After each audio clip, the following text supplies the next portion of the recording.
In the 1850s, most people who saw this land called it worthless, empty, a desert not even worth crossing. One man looked at it and saw something else. Decades later, his family still held nearly all of it, while almost every other great cattle fortune of the American frontier had been sold, split apart, or lost entirely. To understand why this one survived, we have to go back to a 9-year-old boy who ran away from an apprenticeship in Manhattan. Records show that Richard King was born in New York City in 1824 to poor Irish immigrant parents. Almost nothing is known about them. Not even their names survive in the historical record. Around the age of 9, King was indentured to a jeweler in Manhattan, a common arrangement at the time that bound children to years of unpaid labor in exchange for training and shelter. In 1835, King ran away, stowing away on a ship bound for Mobile, Alabama. He was discovered days into the voyage, and rather than being punished, he was taken on as a cabin boy. 2 steamboat captains, Hugh Monroe and Joe Holland, effectively took the boy under their care, teaching him to navigate. He received about 8 months of formal schooling with Holland's family in Connecticut, the only classroom education he would ever have.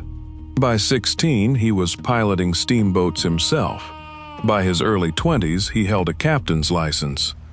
Contemporary accounts of frontier fortunes tend to focus on the moment of arrival, the land, the cattle, the empire.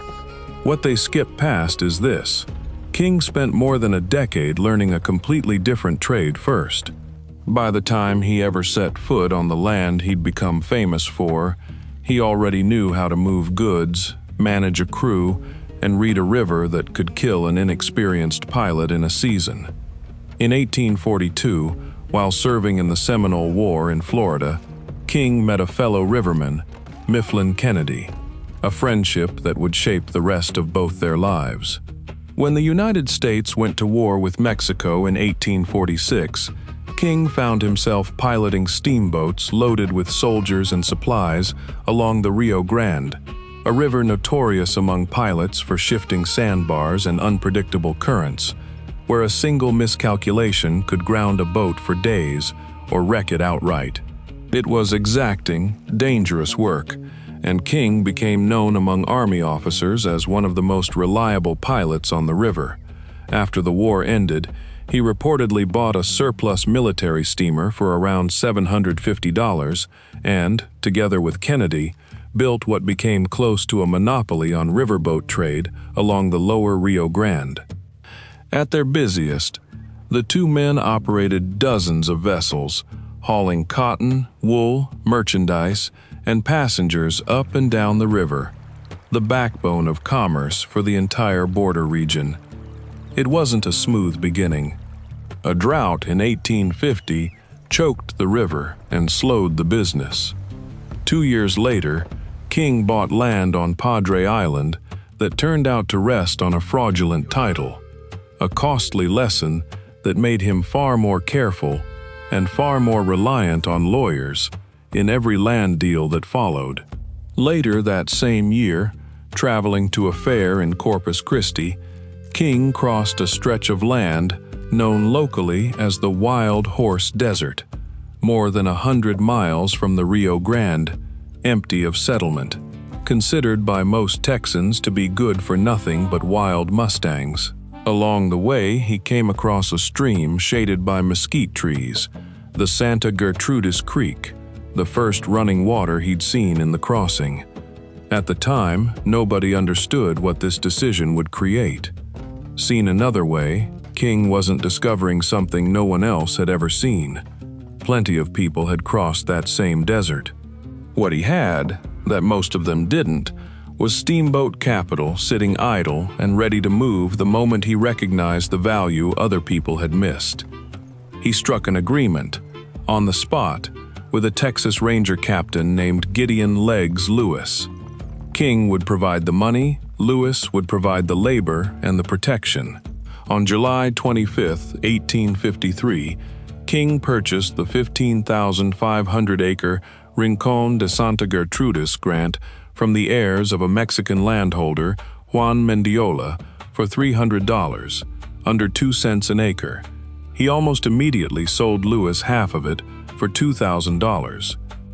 From the surviving records, King's method is already visible here, at the very start. Put in a small amount of money, structure the deal so a partner shares the risk, and, if it works, sell part of it back at a markup before the first cow ever grazes the land. The following year, King added a second grant, 53,000 acres along the same creek. On December 10, 1854, he married Henrietta Chamberlain, the daughter of a Presbyterian minister in Brownsville, who would go on to spend 70 years of her own on this land. Their honeymoon was spent at the new ranch, where the first house was little more than a few rooms. Henrietta reportedly had to hang her serving platters on the outside walls for lack of space inside. Around this same period, King purchased nearly all the cattle and horses available in a Mexican town called Cruillas, leaving its residents with almost no way to make a living locally. Most of the town chose to move north with him, in a migration later remembered as La Entrada. These families became known as los Kineños, King's people, and their descendants would work this land for generations after King himself was gone. King wasn't only buying livestock that day, he was buying a workforce that would outlast him, loyal in a region where hired hands routinely vanished, stole from their employers, or simply left for better offers elsewhere. King's bond with these families ran deep, and biographers describe him adopting something close to the role of a Mexican hacendado, a patriarchal figure bound to his workers by loyalty and obligation on both sides. But he was also, unmistakably, a man of his era's ambitions. His name would later be tied to more than one scheme to pull territory out of northern Mexico and place it under American control, none of which succeeded. Decades afterward, his old partner Kennedy would reflect, in a private letter, that after nearly 50 years together on the border, the two of them had tried to remake it in an American image and had never fully managed to. It was also around this period that King first crossed paths with a young Army lieutenant colonel stationed on the Rio Grande, transporting military supplies along the same stretch of river King knew better than almost anyone alive, Robert E. Lee. Neither man could have guessed, in 1856, how differently their lives were about to unfold. One toward a war that would make him famous, the other toward a friendship that would quietly outlast that war by decades. Not everyone around King survived the venture's early years. In April of 1855, Legs Lewis was killed. Accounts from the period describe it as a crime of jealousy, unrelated to any raid or robbery. It was an early reminder that this stretch of Texas offered no guarantees for anyone, including, soon enough, King's own wife. Biographers describe more than one moment when Henrietta herself faced danger directly. In one account, an armed man burst into the ranch house while she was tending an infant. Rather than resist, she handed over all the food in the house, and he left without harming either of them. In another, traveling with King along an isolated trail, she spotted a man approaching her husband from behind with a knife and shouted a warning in time for King to disarm him. Whatever King built in these years, Henrietta built alongside him, under exactly the same risks. What comes next changed everything for him. If you don't want to miss how these stories usually end, now's the moment to subscribe. By 1858, King had built the ranch's first permanent home. By 1861, in partnership with Kennedy and a third investor, James Walworth, King's operation already ran 20,000 cattle and 3,000 horses. Walworth himself sat as a delegate at the Texas convention that voted to secede from the Union, a sign of how tightly King's business circle was bound to the Confederate cause about to engulf the country. When the Civil War arrived, King's ranch became something more than a cattle operation. It sat directly on what became known as the Cotton Road, the overland route Confederate wagon trains used to move cotton south, out from behind the Union naval blockade to the Mexican port of Baghdad, where it was traded for rifles, medicine, and ammunition the South couldn't produce on its own. King's headquarters at Santa Gertrudis served as a way station on that road. Water, food, fresh mules and oxen, and bunks for the teamsters driving mile-long wagon trains through, some months, in an almost unbroken line. Confederate troops on the march bivouacked there as well. At the same time, King and Kennedy ran their own boats down the river under Mexican registry, slipping past the Union blockade by working out of Matamoros directly. The risk caught up with him. In November of 1863, Union forces captured Brownsville. On December 23rd, they raided the King Ranch itself, looting and destroying much of what King had built. King was away at the time. Henrietta evacuated their children. According to family accounts, she gave birth to their second son on her own a short time later, her husband still moving Confederate supplies in secret, unable to be there. By the war's end, King had crossed into Mexico with his gold, seriously considering moving the entire operation south of the border for good. He was ultimately pardoned by the Union and chose to come home and rebuild instead. Rebuilding proved harder than the war itself. During Reconstruction, the Texas Rangers were disbanded, and the Nueces Strip was largely left undefended. Bandit raids intensified across the whole region, a lawlessness that, within a decade, would produce open attacks on towns as large as Corpus Christi itself. Between 1866 and 1869, King reported losing 34,000 head of cattle to rustlers and hide thieves, a loss so large that, in some years, it came close to erasing the ranch's entire annual profit. In response, the ranch built a watchtower more than 70 feet tall and kept naval cannons, mounted and ready, on standby. What makes this significant is what it reveals about property on this frontier. Owning land and actually controlling it were two entirely different problems. King spent nearly as much effort, in these years, defending what he had as he'd spent acquiring it in the first place. In 1868, King and Kennedy dissolved their partnership on good terms. Kennedy kept the Los Laureles Ranch, King kept Santa Gertrudis. By the end of the decade, more than 500 miles of fence surrounded his land, one of the earliest large-scale fencing efforts of its kind on the Texas frontier. Day to day, the ranch ran on skills King himself never fully possessed. The vaqueros who worked it, many of them descendants of the Cruillas families, brought techniques of horsemanship and cattle handling developed over generations in northern Mexico, methods King's own Anglo-American ranching neighbors were only beginning to adopt. Contemporary accounts describe King as a demanding employer, but also an unusually loyal one by the standards of the era. Wages paid reliably, families housed on the land itself, disputes settled by King personally rather than left to hired overseers. Historians still debate exactly how much of King's early fortune came from ranching and how much from wartime trade that skirted the line of the law on both sides. The surviving ledgers from those years don't fully settle the question. What's clearer is what came after. Between 1869 and 1884, King's Ranch shipped more than 100,000 head of cattle to markets in the north, riding the same post-war demand that built fortunes across the frontier. By the 1870s, his brand, the Running W, was recognized from the Gulf of Mexico to Kansas. In 1881, a railroad connecting Corpus Christi to Laredo passed within a few miles of King's headquarters. Within 4 years, the great overland trail drives that had defined his early business were finished, replaced by rail.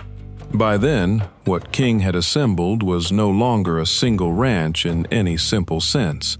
It was several distinct divisions of land, each with its own foreman, its own herds, and its own crew of Kineños families managing day-to-day operations across a territory larger than some American states.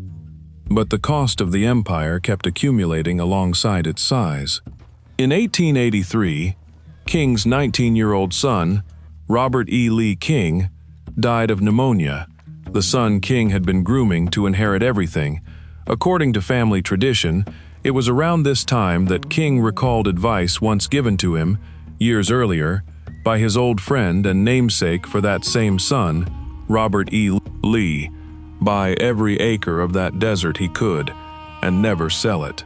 Historians note that the story has taken on the shine of family legend over the generations, and no document confirms Lee's exact words, but the principle became King's lifelong motto regardless. By 1885, King was gravely ill with stomach cancer. Leaving the ranch for treatment in San Antonio, his last instructions to his manager, as recorded by his biographer Tom Leah, were not to let a single foot of the Santa Gertrudis slip away.